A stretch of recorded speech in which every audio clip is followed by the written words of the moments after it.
नमस्कार दोस्तों, welcome back to your own YouTube channel Chaitanya IVF. मैं हूं doctor Rakhi Goyal, fertility specialist.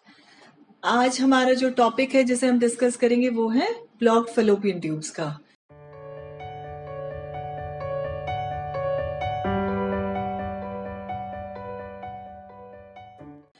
हमारे पास बहुत सारे पेशेंट्स की क्वेरीज आई हैं कि हमारा कोई टेस्ट करवाया गया और डायग्नोज हुआ है कि हमारी फैलोपियन ट्यूब्स ब्लॉक्ड हैं, तो आगे हमें क्या करना चाहिए, हमें आगे प्रेगनेंसी रह सकती है नहीं रह सकती है, इसके लिए आगे हमें क्या ट्रीटमेंट करवाना चाहिए, तो इसी के बारे में हम डिस्कस करेंगे।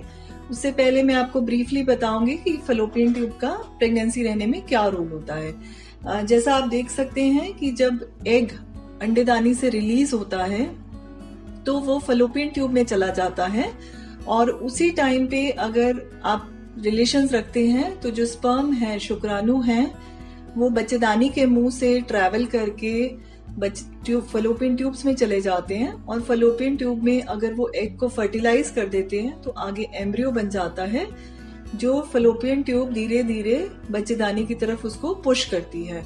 और अगर वो बच्चेदानी में पहुंच के उसकी दीवार पे चिपक जाता है और ग्रो करने लग जाता है तो प्रेगनेंसी ठहर जाती है। तो जो फैलोपियन ट्यूब का इम्पोर्टेंट रोल क्या है कि फैलोपियन ट्यूब के अंदर एग और स्पर्म दोनों ने मिलना है और उसके बाद फैलोपियन ट्यूब ने जो बाद में एम्ब्रियो बना है उसको धीरे धीरे यूट्रस की तरफ पहुंचाना है। तो अगर बच्चेदानी और अंडेदानी के बीच में जो फैलोपियन ट्यूब्स है उसके अंदर किसी तरह का ब्लॉकेज है तो जो एग और स्पर्म है वो आपस में नहीं मिल पाते हैं। तो जिन महिलाओं को बच्चा ठहरने में, प्रेगनेंसी ठहरने में मुश्किल आ रही होती है उनमें 30 से 40% केसेस में हम देखते हैं कि फैलोपियन ट्यूब की प्रॉब्लम होती है। तो इसमें अब ये जो ब्लॉकेज है वो किस तरह का हो सकता है। कई महिलाओं में होता है कि सिर्फ एक फैलोपियन ट्यूब ब्लॉक्ड है। उन केसेस में ऐसा है कि जो नॉर्मल वाली ट्यूब है उस साइड से प्रेगनेंसी ठहर सकती है, लेकिन जिन महिलाओं में दोनों फैलोपियन ट्यूब्स ब्लॉक्ड हैं तो उनको कोई एडिशनल ट्रीटमेंट करवाना पड़ेगा ताकि उनको प्रेगनेंसी रह सके। तो सबसे पहले जो है कि जो जिनकी फैलोपियन ट्यूब्स ब्लॉक्ड हैं उन महिलाओं को किसी तरह का कोई कैसे पता चलेगा कि उनकी फैलोपियन ट्यूब्स ब्लॉक्ड हैं। अगर फैलोपियन ट्यूब्स ब्लॉक्ड हैं तो आपको किसी तरह की कोई परेशानी या कोई सिम्टम्स या कुछ ऐसे नहीं होगा। कोई हम स्पेसिफिकली टेस्ट करके देखेंगे तभी हमें पता चलेगा। तो जैसे हमने अपने प्रीवियस वीडियो में भी डिस्कस किया था ट्यूब्स को टेस्ट करने के तरीके, जो मेनली हम हिस्ट्रोसैल्पिंगोग्राफी यूज करते हैं जिसको हम HSG कहते हैं। तो इसमें हम एक डाई पुश करते हैं बच्चेदानी के मुंह से और अगर ट्यूब्स खुली हैं तो यूट्रस के थ्रू जाके ट्यूब्स से जाके हमें पेट में गिरती हुई वो डाई नजर आती है। अगर लेकिन किसी पॉइंट पे ब्लॉकेज है तो उससे आगे का जो पोर्शन है हमें वो नहीं नजर आएगा। इसी तरह हम थोड़ा सेलाइन या कुछ फ्लूइड पुश करके साथ में अल्ट्रासाउंड करके देख सकते हैं, या जो है हम लैप्रोस्कोपी यानी दूरबीन की जांच करके एक तरह की जो सर्जरी है वो करके देख सकते हैं कि जो फैलोपियन ट्यूब्स हैं वो खुली हैं या ब्लॉक्ड हैं। अगर हमने HSG किया और उसके जो पोर्शन जहां पे यूट्रस और ट्यूब कनेक्ट होते हैं उस पॉइंट के आगे डाई नहीं जा रहा है यानी उस पॉइंट पे ब्लॉकेज है, तो उस केस में भी हम लैप्रोस्कोपी करके कंफर्म करते हैं कि ट्यूब्स वाकई ब्लॉक्ड है कि नहीं है। अगर अब हमारा डायग्नोज हो गया है कि आपकी फैलोपियन ट्यूब्स ब्लॉक्ड है तो आगे हमने क्या करना है। इसका जो नेक्स्ट स्टेप रहता है कि हम लैप्रोस्कोपिक सर्जरी कर सकते हैं, दूरबीन से सर्जरी कर सकते हैं। उसके अंदर फिर हम देख सकते हैं कि पहली बात तो कि फैलोपियन ट्यूब्स वाकई में ब्लॉक है कि नहीं है। अगर वो ब्लॉक है तो किस पॉइंट पे हैं। कभी कभी जो फिम्ब्रियल एंड है, जो लास्ट का पॉइंट है जहाँ पे ट्यूब्स खत्म होती हैं, कई बार उस पॉइंट पे वो आपस में कहीं पे चिपकी हुई होती हैं। कई बार अंडेदानी और ट्यूब के बीच में चिपकाहट होती है, उसको हम काट देते हैं, उसको अलग कर देते हैं। तो उसके बाद हमारे सर्जरी के बाद काफी अच्छे रिजल्ट्स रहते हैं। कई बार वो वाला पोर्शन जहाँ पे यूट्रस और ट्यूब्स कनेक्ट होती हैं वो वाला पोर्शन ब्लॉक्ड रहता है, तो उस पॉइंट पे अगर ब्लॉकेज हो तो हम नीचे से हिस्ट्रोस्कोपी करके एक वायर से खोलने की ट्राई करते हैं कि वहां पे अगर कुछ फंसा हुआ है वो निकल जाए, कोई स्कार टिश्यू है उसको हम हटा दें। तो अगर हमने सर्जरी कर दी है और उसके बाद ट्यूब्स खुल गई हैं तो या तो आप उसके बाद नेचुरली ट्राई कर सकते हो या फिर उसके बाद हमें ट्रीटमेंट की कोई एडिशनल जरूरत पड़ सकती है। जो रिजल्ट्स हैं वो डिपेंड करते हैं कि जो ब्लॉकेज थी वो किस पॉइंट पे थी, किस वजह से थी, आपकी उम्र कैसी है और किसी तरह की आपको कोई और एडिशनल प्रॉब्लम तो नहीं है। जब हम सर्जरी करके ट्यूब्स को खोलते हैं उसके बाद हमें एक बात का ध्यान रखना है कि अगर प्रेगनेंसी रहती है तो आपका एक्टोपिक प्रेगनेंसी होने का चांस बढ़ जाता है। एक्टोपिक प्रेगनेंसी क्या होता है? एक्टोपिक प्रेगनेंसी है अगर ट्यूब में ही प्रेगनेंसी रह गई है कि एग और स्पर्म मिल गए हैं, एम्ब्रियो बन गया है, लेकिन वो एम्ब्रियो जो है वो बच्चेदानी की तरफ मूव नहीं कर रहा है, वो ट्यूब के अंदर ही चिपक के वहीं बढ़ने लग जाता है।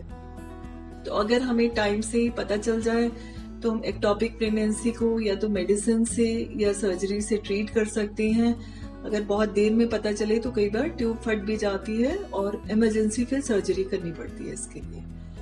तो ये हमने डिस्कस किया, एक तरीका था कि हमारी ब्लॉक ट्यूब्स हैं तो हम लैप्रोस्कोपिक सर्जरी कर सकते हैं। नेक्स्ट है, कुछ महिलाएं ऐसी होती हैं जिनका कई बार फैमिली कंप्लीट हो जाती है या आगे उनको और प्रेगनेंसी नहीं करनी है तो वो ट्यूब्स बंद करने का ऑपरेशन करवा लेती हैं as a family planning operation. लेकिन किसी वजह से उनको फ्यूचर में दोबारा से बेबी चाहिए होता है, दोबारा से प्रेगनेंसी के लिए ट्राई करना है, तो हम जो ट्यूब्स का ऑपरेशन है उसको खोल भी सकते हैं।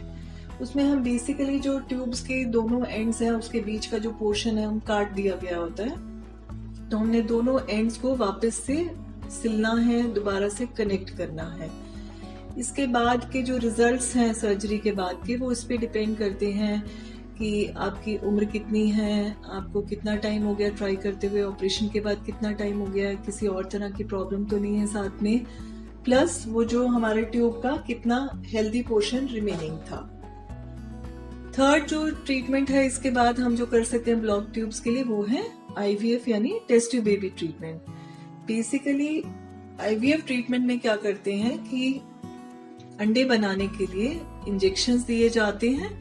8-10 दिन के इंजेक्शंस लगने के बाद जब एग्स तैयार हो जाते हैं तो उनको हम अंदर रिलीज नहीं होने देते, नीचे से अल्ट्रासाउंड के साथ एक नीडल अटैच करके हम जो एग्स हैं उनको बाहर निकाल लेते हैं। बाहर फिर हम IVF लैब में हस्बैंड के स्पर्म के साथ उनको मिक्स करते हैं, बाहर ही हम एम्ब्रियोज बनाते हैं और वो जो एम्ब्रियोज हैं वो नीचे से बच्चेदानी के अंदर ट्रांसफर कर देते हैं।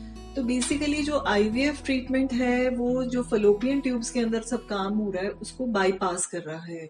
तो अगर आपके ब्लॉक ट्यूब्स हैं और कोई ऑप्शन या कोई ट्रीटमेंट आपके लिए काम नहीं कर रहा तो IVF आपके लिए एक बहुत ही अच्छी ट्रीटमेंट ऑप्शन है प्रेगनेंसी करने के लिए। तो ये हमने बेसिकली कवर किया कि अभी तक हमारे पास ब्लॉक ट्यूब्स के साथ क्या क्या ट्रीटमेंट ऑप्शंस अवेलेबल हैं।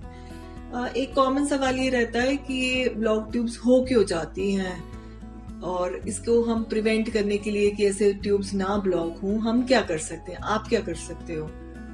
जो ब्लॉक ट्यूब्स हैं उनका जो मोस्ट कॉमन रीजन ये है कि पेल्विक इन्फेक्शंस हो जाते हैं।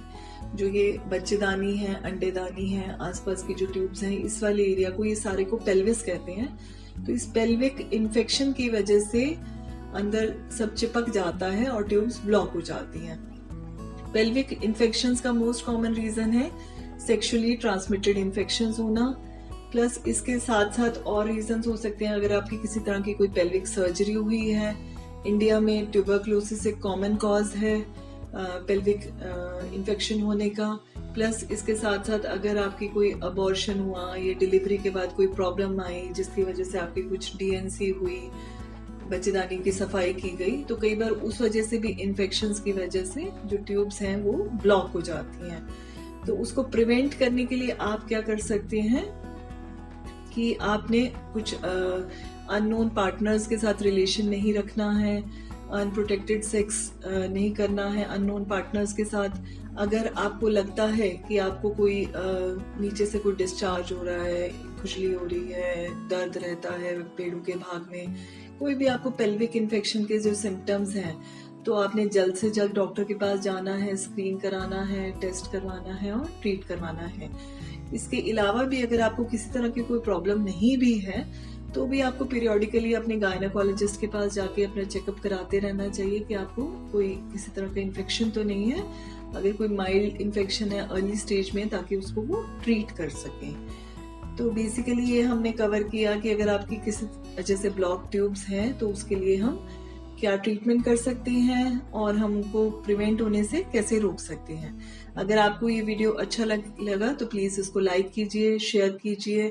अगर आपके कोई सवाल है तो नीचे आप डिस्क्रिप्शन में हमें कॉल करके पूछ सकते हैं, कमेंट कर सकते हैं। और ऐसे ही और इन्फॉर्मेटिव वीडियोस के लिए हमारा चैनल लाइक कीजिए एंड सब्सक्राइब कीजिए।